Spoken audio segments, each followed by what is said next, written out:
You want to support Roland Martin Unfiltered? Be sure to join our Bring the Funk fan club. Every dollar that you give to us supports our daily digital show. There's only one daily digital show out here that keeps it black and keep it real as Roland Martin Unfiltered. By going to RolandMartinUnfiltered.com, you can make this possible. All right, folks, this year is the 5th year that the Black Women's Roundtable has conducted the Power of the Sister Vote poll to get an idea of the political concerns and opinions of black women across the country.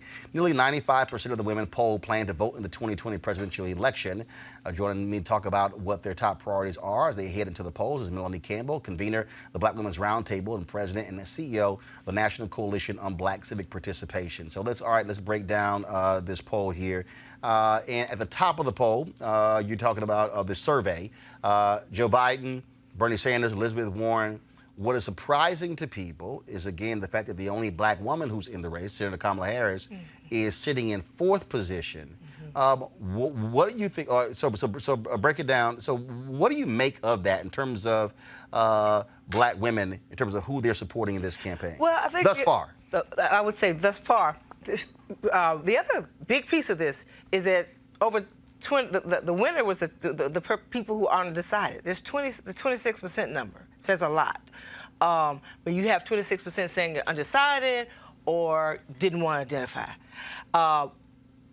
One of the things is that Joe Biden really has name recognition. I believe that's a big part of it. I think black women are also showing that we're still shopping when it comes to the fact that there's no one candidate that has a lock on black women.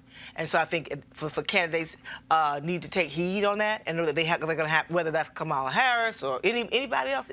And I'll say this, polls are polls. With this, and we won't know for sure. Snapshot in time. Starts. Exactly. Well, it's a snapshot in time, but what we are looking at, though, is, again, for black folks, extremely, smart voters, black women, the most loyal base for the Democratic Party, is also about winning. This is about winning. And I think a lot of people don't quite understand that. I go back to 1984 when Reverend Jesse Jackson ran. A lot of people were saying, okay, why weren't major civil rights leaders and others supporting Reverend Jackson? Because they said they want to beat Ronald Reagan. And so this is not a surprise in terms of how black folks are making strategic decisions as to what black women are saying, who I am supporting for president. Well, Joe Biden is still winning at this point, but there are also a larger field of candidates. Normally, the Democratic Party kind of leans into 1 or 2 people also. So you're talking about, this field started at 20, and now it's down to, the top 10 that's been decided by the party necessarily. So I don't think that's it. I mean, Avis, that's true. Yeah. First of all, I don't really think it's a large field. Frankly, I think this race is really, right now, it's 7 people. I mean, look. That's still a big field. Well, but I mean, if you actually go back to 2008, 7 to 9 is about your number. Look, in this survey, Julian Castro is getting a lesser percentage than Donald Trump. Yeah, a lot more. So the bottom line is, I've never considered, if you down there at 1 and 2, to me, you ain't in this. No, I'm just serious. I'm seriously. That's just me. Avis, go ahead. When this survey was put together, though, at the time that this was out in the field, it included all 20+ candidates. Yes. So it is more dispersed than it is right now in terms of who's left to debate this week. But what I found very interesting, though, I think is the major point that both of you made at the very beginning here. We have 95% of black women who are saying we are committed to voting in 2020. Exactly. Yet we have over a quarter of them, over 1 in 4, actually say, I haven't decided whom I'm going to vote yet. That, to me, is saying that they want to be courted. Yep. They are putting a message out to the Democratic candidates. I don't care who you are. My vote is to be earned. Right. It is not to be taken for granted. And we're still very early in the race. Let's face it. People are now just waking up from summer vacation and figuring, oh, wait, we got a race next year. No vote has been cast in Iowa, New Hampshire, North Carolina, Nevada. Right. We still have a long ways to go. Well, actually, the map now changes because even before Iowa votes, early voting in California is actually going to begin a month before Iowa even votes. So this year's primary is totally different from the past primaries where everything started after Iowa.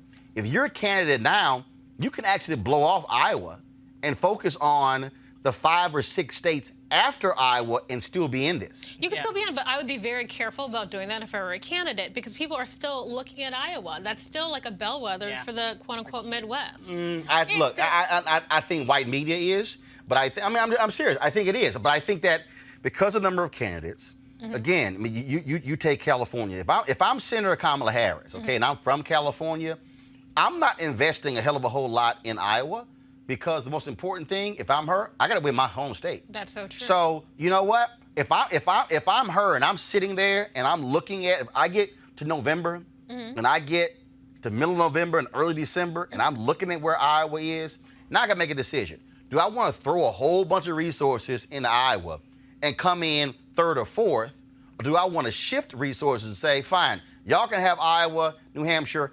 I'm going to focus on South Carolina, Nevada, California, Florida. And that's why I'm saying I think this map is different, where it used to be you can lock up as many of the early states as possible. Like Obama thought if he won New Hampshire, the race is over. Right. Look, I think you're gonna go 20+ states, 30 states in before you really see who the last 3 folks standing. And it's about the delegate count, right? Well, because the Democrats have changed the rules because of superdelegates, it also changes the rules. Go ahead. But no, I'm actually really excited to see a real race this year, because in 2016, when I was at the DNC, we got our arses handed to us because people felt it was a coronation for Hillary Clinton. They didn't feel like there was a real sense of competition there. You know, and that hurt the party. Now we have choices. We have people, I feel like, are forced to look at, who do I like? Who speaks to my values? And you're right, Black women, we have a chance to be counted, recorded. Right, and it didn't just start with, this poll is just continuously showing where the space is. Black women are like, you're going to respect our leadership, you're going to respect our vote. So for me, I just see these numbers as a continuation of that theme that's been taking place even before Hillary, quite frankly, and where we were even in the Obama years and where Black women were getting. And then by the time you got to what happened with Hillary Clinton in 2016, it was like, okay. And when that 11% drop for the Democratic Party, that they have yet to really regain. That's true. That Black women see them as the let's talk about this here. Most important. Let's look at the issues. With their issue, carrying their issues. Let's look at the issues. Previously, Affordable Care Act was health care was the most important thing. Now we're looking at hate crimes and racism. We're looking at what's happened in the last 3 or 4 years. Also, when you look at some of the other issues, do y'all have the actual graphic? Folks, if you do, pull it up, please, of the issues that Black women are talking about, what they care about in this 5th annual Power Assisted Vote survey. So racism, race, number 1, high cost of housing, 2, gun violence, 3, income inequality, 4. But look how low where education is. And again, when you look at how these issues break down, it really changes, I think, this view. Again, what has happened with these white supremacists, Charlottesville, you have we keep doing some of these crazy ass white folks who are attacking people, calling the cops on the people. I mean, this is really causing a change in what these sisters are paying attention to. Absolutely. I mean, really, what rises to the fore, because what's really important about this question, it specifically says, you know, what are the issues that are impacting you specifically and your family specifically? So these are issues that they feel very personally. They feel attacked. They feel threatened, both in terms of violence, but also in terms of their financial security when they're talking about things like affordable housing and inequality of pay. So both in terms of how they are feeling safe navigating their spaces and how they're feeling safe just navigating their world financially, Black women feel imperiled at this moment. I mean, our lives are at stake. Right. I mean, think about it. You know, healthcare is obviously a really important issue, but the fact that it's like, you know, dropped out is because we feel our lives are at stake. I have an 11-year-old son. And I'm worried about him. Let's go this here. Black women identify top challenges threatening U.S. democracy. And you look, you see this here.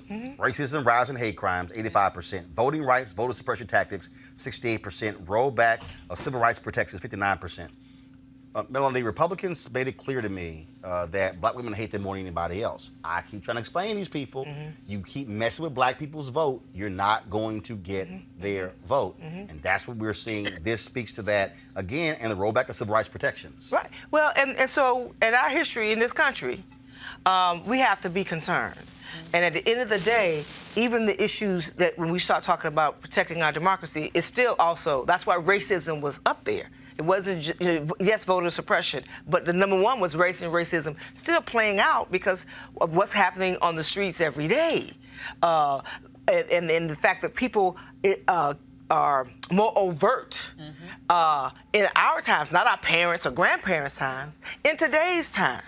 And so that reality about what's happening on the streets is real. And so I think that's what part of what's playing out, even when you ask the question about what's impacting the democracy in this country and race and racism. And so all across the whole poll this year, race plays a really critical factor, racism. And then all that ties to what? White nationalism. Yeah. What's the attacks that are being taken place, even when it came down to gun violence. Really, I think, we'd have to go deeper in it, obviously, because I'm not the researcher here, right? This is my opinion, right? But just understanding that, these issues are playing out, and race is really, really critical. All right, folks, back to our Roland Martin Unfiltered video in just one moment. All right, folks, let's talk about 420 real estate here. Of course, marijuana, of course, continues to grow as a legal product all across the country. And our good friends at marijuanastock.org have already reached more than half of their funding goal for the hemp CBD investment. That's right. If you want to take advantage of this great opportunity, you need to do it right now because it won't last much longer. Now, if you don't know, I'm talking about the hemp plant, the good cousin to marijuana, with a much higher concentration of CBD. That means hemp gives you all the medical benefits of marijuana without getting you high. Also, if you don't know, hemp farming is now legal in the United States, creating one of the largest commodities worldwide. It's just an incredible investment opportunity, and that's where our good friends at 420 Real Estate come in. Their business model is simple. They buy land that supports hemp CBD grow operations and lease it to licensed, high-paying tenants. That's right, they're hemp CBD landlords, and you can get in on the action. Again, as hemp continues to change the economic landscape, 420 Real Estate is allowing you to chase the American dream. And the best part, you can invest in this crowdfunding campaign for as little as $200. That's right, $200 up to $10,000. Now, again, you must get in before the fund closes. To invest, go to marijuanastock.org. That's marijuanastock.org. You can get in the game and do it now.